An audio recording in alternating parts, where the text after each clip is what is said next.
about to pat the pats. Oh my god. Hello everybody, welcome back to my channel. Welcome to another video. This week I am socially exhausted. I'm fried. I'm wiped out. I can't do this. How do people do this much socializing? And I'm so lucky, but it's been like flights here, there, Bat Mitzvah, 30th in Portugal, the wedding in Greece. It's been a crazy couple of weeks. So today, the video that I'm bringing to you on this fine Sunday is a video from last night. But first, a rant from my husband about the state of his wedding suit because he unzipped the bag. Obviously had no reason to look at his dry cleaning until today, until the day he needed to wear his wedding suit. This is his most formal thing and it doesn't feel the same. So At just put on his wedding suit, right? We're going to an event. I'm not wearing this. I'm gonna get changed when I get there. Not that anyone cares. And he's put on his wedding suit and it's all scratchy, material doesn't feel the same. The dry cleaners have obviously done their thing. I can't explain to you the feeling. It's like a silky, really soft, silky feeling. And now it's like scratchy, bobbly. You can actually see like all the bob. Like, I'm just fuming. He's fuming because it's the first time he's ever had something made to measure. And this suit, he was, sorry, I'm in your mirror. He was over the moon with this suit when he got it. I've never seen him more like, oh, it just fits me like a glove. I've never felt like this in clothes. And now trying on his wedding suit, he's like, it's just not the same. So surely one dry clean shouldn't be that damaging to the suit. So we've just checked our wedding insurance and this is what it says for ceremonial attire, because we paid like £500 for like highest level of cover for the wedding. We will, yeah, what this section does not cover for ceremonial attire is any damage occurring after the ceremony, any loss, theft or damage to ceremonial attire whilst in the possession of a dry cleaner, a seamstress, a tailor, bridal shop. So it's like we won't cover any damage that could happen in the hands of someone that might damage it. So we just think this is such a big scam. I wish we'd never. I might put in my wedding roundup video that this is one of the biggest regrets. Get this insurance. You know, was a load of. You know when we were just with Christy. Yeah. For her birthday, like one of her mates worked for insurance, and even he said, he was like, mate, insurance is actually like robbery. Like, yeah, he did say that. It's the same. Like now I'm getting older, I'm having more dealings with insurance companies, insurance for the houses, insurance for all this stuff, and like honestly it's laughable. Sometimes I actually laugh down the phone and I'm just like, you guys are unbelievable. Like you're like, yeah. You must read this stuff surely and be like, this must be a joke. This year I like renewed one of the insurances for the house and he was like, oh yeah, your premium's gone up 200 quid this year. And I was like, can you explain to me how it's gone up 200 quid? And he was like, yeah, because you know, like costs have increased and stuff. And I was like, mate, it's not like, you're not farming anything. You're not like, it's not like cost of potatoes has gone up because like supply and demand. It's like, it's not even a product. Like, what is it? It's just like you're not taking on any more risk. It's the same thing. Like nothing's changed, but your costs have gone up. So you're passing that to me. What are you talking about? Like, are you actually listening to what is coming out of your mouth, mate? I literally said to him, I was like, that's actually laughable, mate. Like, what do you mean your costs have gone up? Costs of what?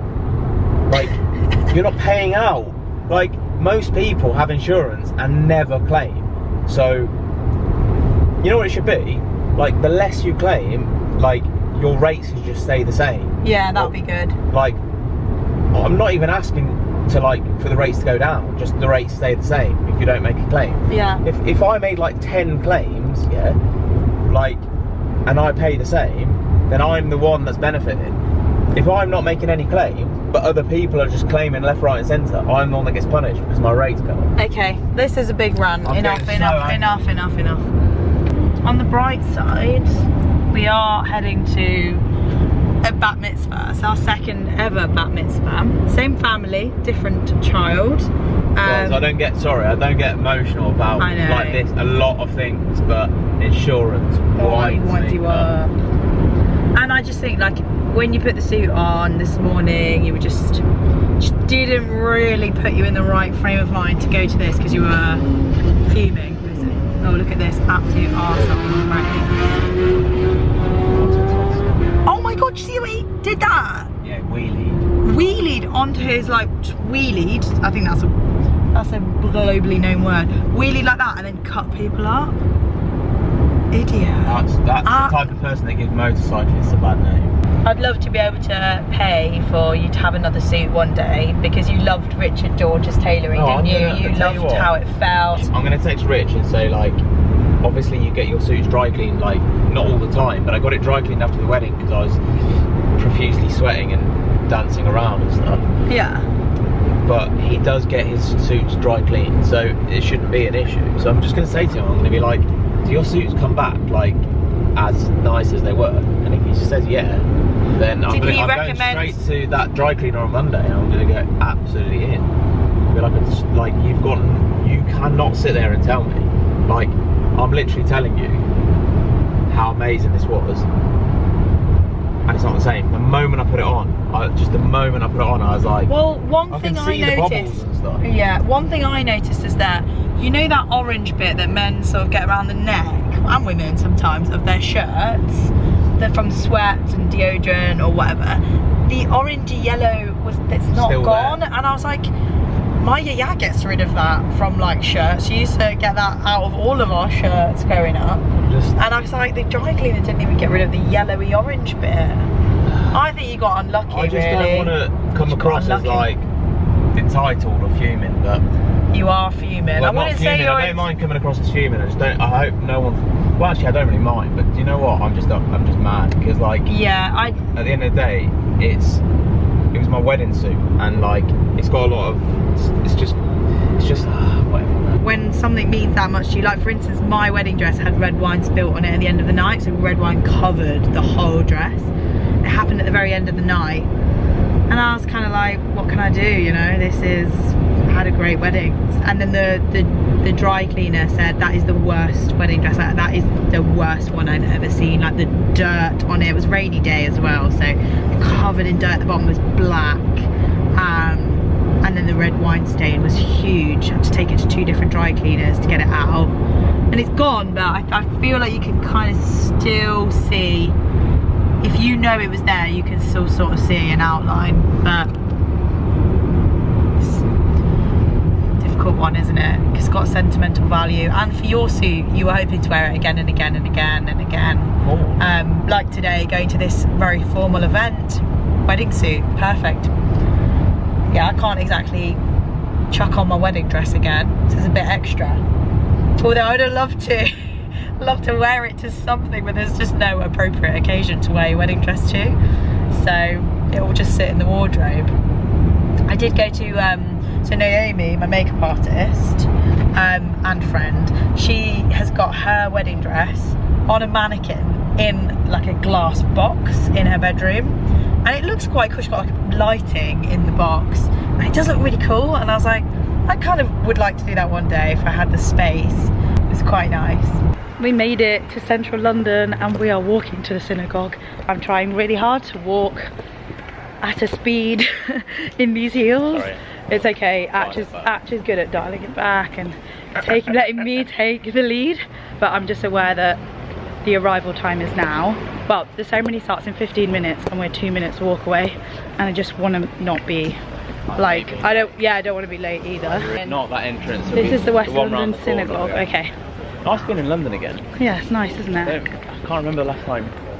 I'm in quite a lot. I'm in Tuesday night for an awards ceremony at the BCA's, and then I'm in again for my costume fitting for that job that I got. Did I tell you I got that job? I think I did. Yeah, so let us go. Right, so there's security outside the synagogue, and I was like, whoa, this Bat Mitzvah is like high level. And then I spoke to the event planner inside the synagogue, and she said, oh, all synagogues you'll find security outside, and when you walk up they said, what event are you here for? And I said the family name, and then I said, this is Bat Mitzvah. And they were like, okay, have a great day. And then they were like, by the way, you two are the best dressed people we've seen so far today. And me and Ash did not get one photo together, like standing up. I'm kind of annoyed, but we've got some videos, so it's fine. So the security guard calls us best dressed. I think maybe he meant it more about Ash than me, but still, I'm taking it. So we go into the synagogue, and then out of respect, I didn't want to film any of the service because I didn't see anyone else holding phones or cameras, so I was like, I'm not gonna get my camera out. But at the end of the service, when people were leaving, I sort of filmed the inside of the synagogue. And overall, the service was really interesting. A lot of it was in English, and then there was a lot of songs in Hebrew. Yeah, it was just so different to like Greek church, so it was really interesting to see like inside and hear from the head rabbi. I don't want to get any terms wrong. Senior rabbi, who was really cool. He was really liberal and very accepting of all faiths inside the synagogue, and he made reference to, like, we had this moment where it went into personal prayer, and he said, he's like, for some people in this room, maybe personal prayer is just moments of silence with themselves. You know, it's not necessarily that everybody here is believing in the same thing. Maybe your prayer is listening to music or this or that. So I thought it was quite nice that he was accepting of everybody, of all different faiths and everything. So that was nice. And I was really impressed with my friend's daughter for learning Hebrew for her Bat Mitzvah and singing and delivering in Hebrew. It was really impressive. And what was quite nice is that during the ceremony we had a book, and you could follow along the service. It did take me a little bit of time to realise that in the Hebrew language they write from right to left. So of course the book, I thought it was printed the wrong way around, but then I was like, oh, of course, like it's print, you know what I mean? It just took me a second whilst we were in there. The book starts from what feels like the back cover for us, but that's their front cover. And I did something similar for my wedding where I did a like an order of service where I explained what each bit was about. So like, even if you're listening to parts of it in Greek and you're like, what is the priest talking about, you could just look down and be like, oh, this is the crowning, like, and what it symbolizes and stuff. Anyway, I'm not going to make this about my wedding. We've got other videos for that. After the synagogue, we had about an hour and a half to, some people went and had an outfit change. Absolutely iconic. Because the theme of the party was Oscar's Glam. Some people just looked absolutely incredible. So this is my outfit, by the way. I didn't really show anyone, but this is what I'm wearing to the party. Okay, so we're about to head into the party. We just had some bar snacks and some drinks. Oh my god, yeah, and we're about to pap the paps. Oh my god. Can you imagine if this is what it was like? And what they did was like a Hollywood style paparazzi. When you enter the venue, they were like, they were like, stop, let me take your photo. And that was amazing. Oh my god, what are you wearing? Oh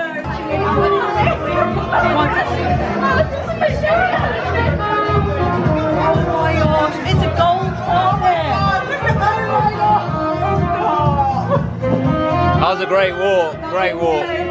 Like, stop, let me take your photo.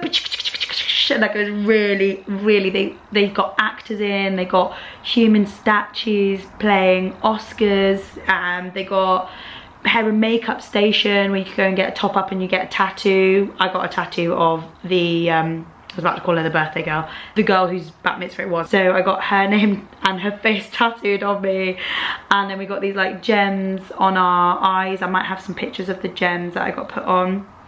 And then the party started and we were at Nobu, which is like stunning. It was such an amazing hotel. I did have a look at how much it would be to get a room there.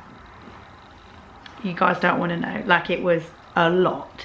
So we didn't stay, we drove down and we parked at a underground covered car park that was owned by another local hotel, like a Marriott hotel. And then we left at like midnight and drove home. Ash had literally nothing to drink in order to drive us home, but he's fine with that because he doesn't really drink anyway. I had a couple of cocktails. This is outrageous. I've never seen a human Oscar in my life. And some wine at the dinner, and I felt absolutely fine, no hangover today. But anyway, so back to the party. There was so many cool things. There was an incredible artist who used sand and to draw pictures, and there was like an underscore of music, and she's telling a story through photos. Turns out she's won like Ukraine's Got Talent. I found one of her YouTube videos. It's had 10 million views, and we were speaking to her, and her name's Ksenia, and I remember her name because it's so unique, and also it's a Greek name.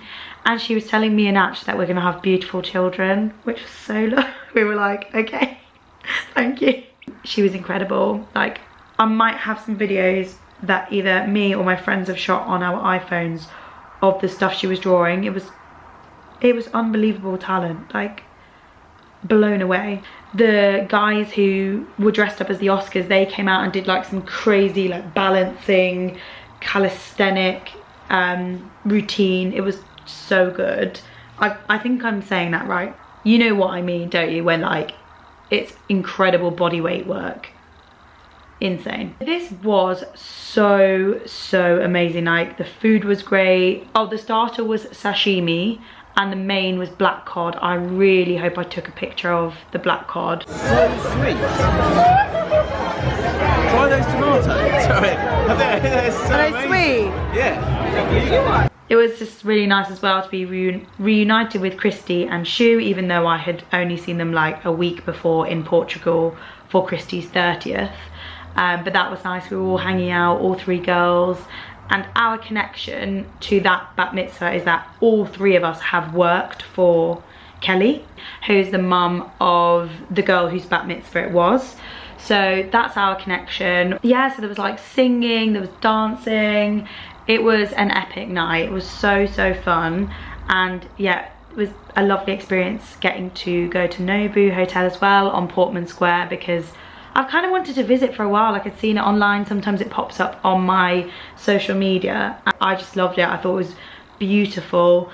Everything in there was stylish. Cocktails were 10 out of 10.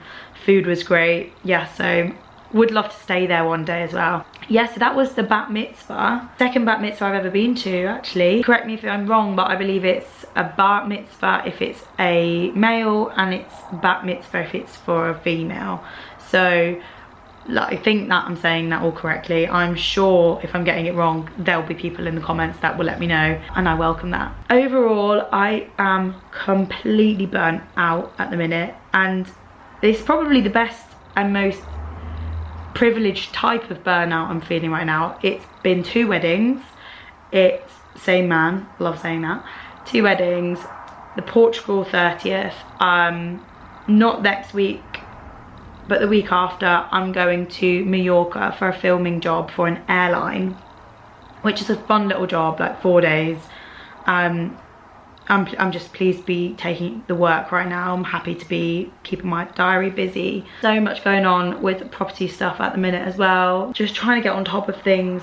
And I think my body was just saying, like, slow down, chill out. Like, you're doing a lot at the minute. So, yeah, I'm in London next week for the BCAs, previously called the Blogosphere Awards. I say next week as I edit it. It's now tonight. The BCAs is tonight, and I'm currently in my pajamas editing. So I need to get in the shower, get this posted, and get into central London in my outfit. I might be able to recycle this outfit I've just worn to the bat mitzvah, because you know, when it's like different crowd, apart from Shu, who will obviously be there. She's nominated for an award this year, so I want to go along to support her. That's next week, and then I've got a costume fitting for that airline job. I'm not working for an airline, it's an acting job for an airline, which is really cool because it involves a lot of improvisation and having fun, and I do love myself a bit of improvisation. I've also got a meeting with our wedding photographer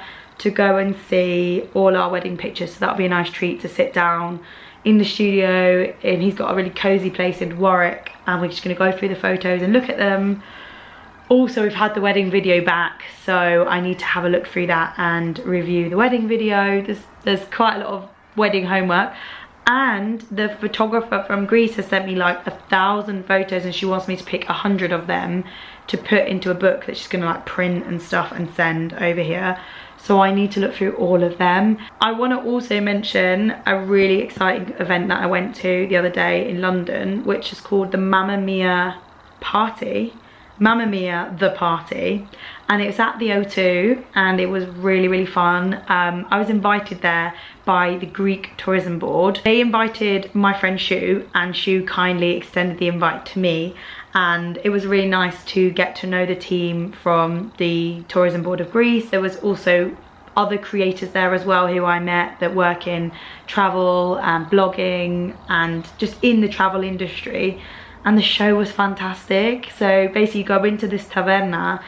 They've transformed part of the O2 arena into Nikos Taverna, and then you have a sit down dinner with entertainment coming out, and like it's all part of like the waiters turn into the actors and they start singing and stuff. It's really good. I don't know if you'll be able to hear this, but it is amazing. Like all of the waiters are like undercover actor musicians. It's so fun. And one of the guys who is the lead, he was part of a band called Blue, and he was the Greek Cypriot one from Blue. His name's Anthony Costa. And I told my family, I was like, I've met Anthony Costa from Blue, and they were like, OMG. 12-year-old me is screaming right now. Me, my mum and my grandma also went to see My Big Fat Greek Wedding 3, and we all really enjoyed ourselves as well, which was nice because I got invited to see it just before flying out to Greece and I couldn't make it. So I took my mum and my and the cinema was practically empty. So we called it a private screening for us three. There was only one other person there. Yeah, so just the three of us and a +1 in the cinema for our private screening. So that's been what's been going on lately. I am still very aware of the amount of wedding backlog videos that I want to post on this channel, and I appreciate everybody being so patient with videos I've got, like scouting the venue, finding a dress. Like I've got so much to edit, and someone did say to me, why don't you offset some of this to a video editor? And I am really considering it. I have used video editors in the past, and I find that when it's a straightforward video, it's really easy to send to them. But when it's like bits and bobs everywhere, and it just actually would make more sense for me to sit down and piece all the missing bits together and narrate it, I do think that, you know, that I just need to do it myself basically. But I do appreciate everyone's suggestions, and I might consider it for some of the more recent videos that maybe are a bit simpler to edit. If you've enjoyed this little catch up, I will see you very soon, probably next week, with another video. Hope everybody is really well, and I can't wait to be sounding less ill the next time I speak to you. I feel like every time I start a video I'm like, I'm sick. But honestly, my body is exhausted. Thanks everyone for watching, sending you all loads of love, especially Auntie Jean if she's watching. I know she's not very well at the moment. So yeah, sending you guys loads of love, and I will speak to you soon. Bye. I just want to say my sincerest apologies for the greasy hair that you have witnessed in this video. It is a hair wash day right now. I have now finished editing. The hair wash has been low priority.